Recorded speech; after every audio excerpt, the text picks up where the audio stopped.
All right, Jama Obibia Kwaba and Famra se Oba Network. Yes, as usual, Oba, don't forget to subscribe it. Now, for also what my channel consider it's all about Asante Kotoko Timono, Amu Ejuno Kono, and 4 p.m. And as I give no answer Tofema, and ye Asam Kotoko officially Asante Kotoko line up no, and so et me out of him. Coach Zito Erin Sempi etimi di atuja wa bra na technical meeting etimi course and I no pay na and some coach a catch Asante Kotoko IMs in fact I know she and I think say in your behim na yetime din common day and so etimi at the FO and now we Ghana Premier League game one game to form our Legon Sports Stadium House of Folk as I can about Emma Vision FC Amanti Abrantia Jefan say a mowly way you head down and a team a resort is Algono Emma has Amas Siamanoka say Amotimi Alpha at 3 points no Amadi and so a team I come over not say Anna Ghana Premier after house game table no and so a city I don't know stars Eddie Kane Ekuta a year 23 points Sanso Anna Heart of Lions Amotasumion Ekuta 22 Medeama-Confirmed Club Etoso Eyemiensa Ekuta 22 House of Folk at the 4th position Ekuta 21 points Arafe Uramusu Asante Kotoko Timono at the 5th position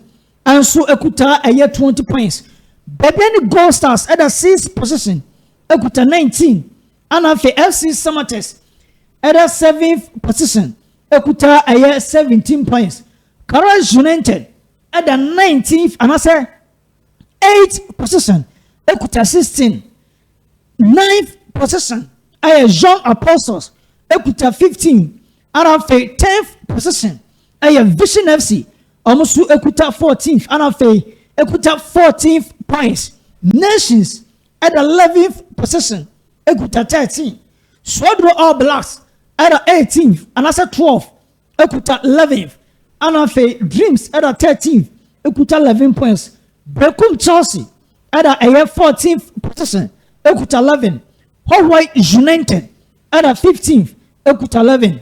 And I say Betem United. And so at the 16th position, Ekuta 10 points. And I say Baseke Wally Stars at the 17th, Ekuta 9 points. And I say 11 Wonders, Echato.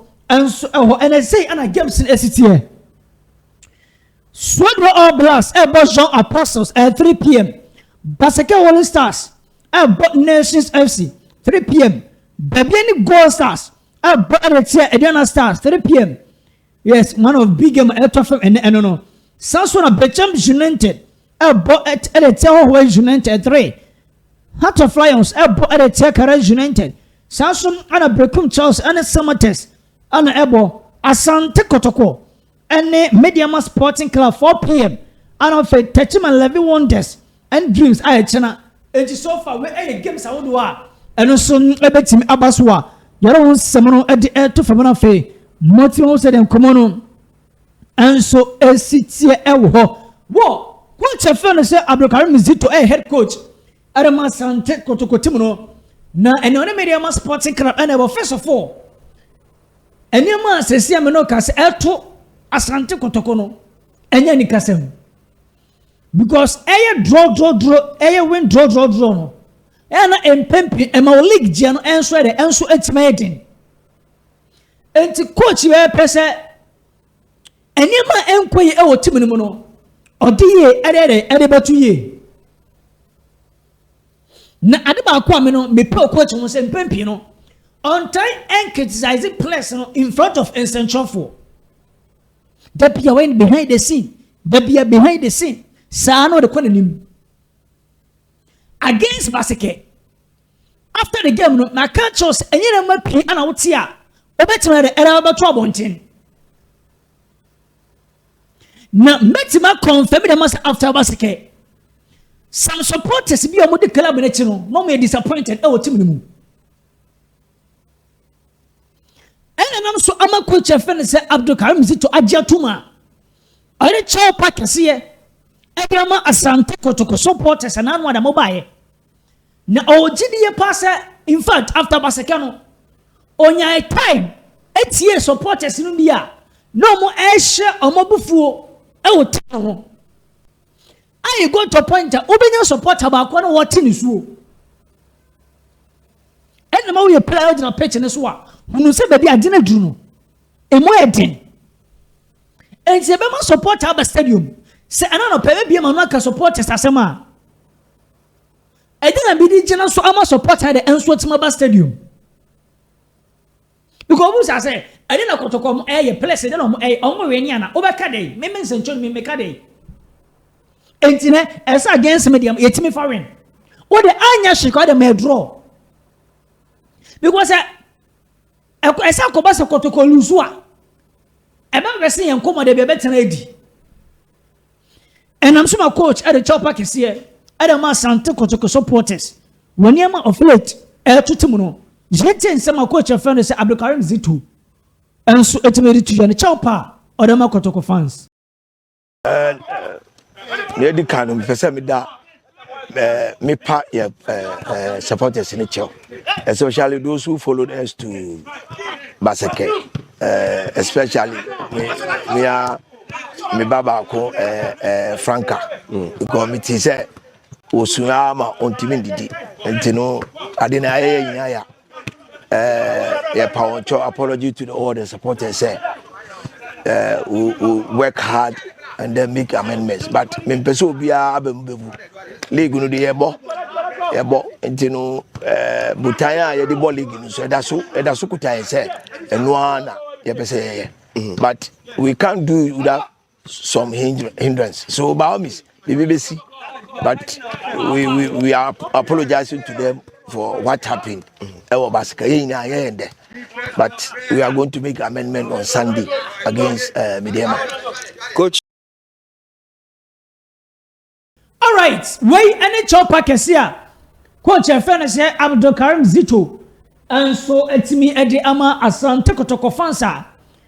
Eja ekoba se enema nkoye no muso matima palai oro sa chopa na dey emam yebusa no se ne second anasa game against Medeama and I know kasa open one of the toughest game Asante Kotoko be sa bo against Medeama ene o baba sports stadium na ebusa coach se apan alo di ewram awo sa game we ade atia Medeama Sporting Club winning some coach ya your friend is Zito and so it's made a tuja. Also it's a big side. We started the league together. So definitely yeah bono dia boy no ye wa ye ho a say you say yaw no ayekodi obaseke no ye mpese ebeto aso ye pese ye bibi na yetimi maintain ye target ni say ye pese ye win league no and amoruba so e fi asem e fi nso de ye see no say ye lusu fi and I lusu fi a ebeda ne asem ntinu ye mpe definitely we are going all out forgetting our baseke atwem nti say Medeama na ba pa say eno on ba be ba 3 points. Right, and in summer, coach Efene say Zito, and so it's very to an approach here or the area side game of fame. One major issue for Asante Kotoko. Near you can say Sunday, Wednesday. That much is Asante Kotoko Abubono. I had about what issue. And the ama Asante Kotoko. Medeama Coach Zito confirm says some on person than quite able to be because abe record that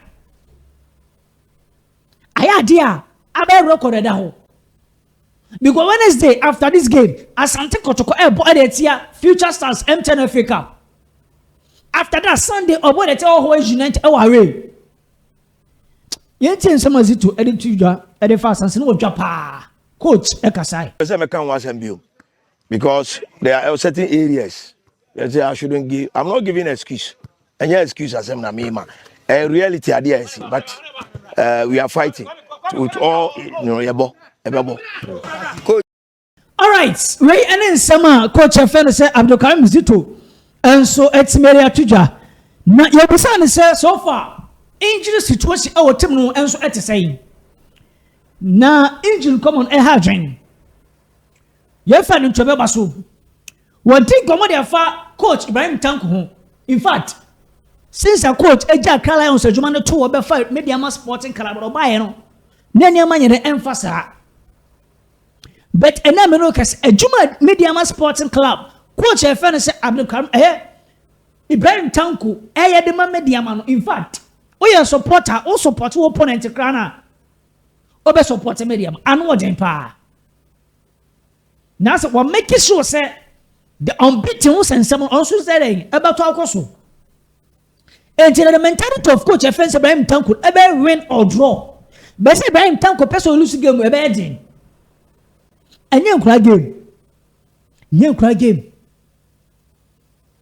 You tell someone Zito aka area for coach offense Ibrahim Tanko. The Oba exhibition. Now me chance a pain the pain. I mean you idea is one coach I talk with all the time. We talk together. We share ideas. I just say, and you know, we are not talking. The baby in pain, the only pain. The say,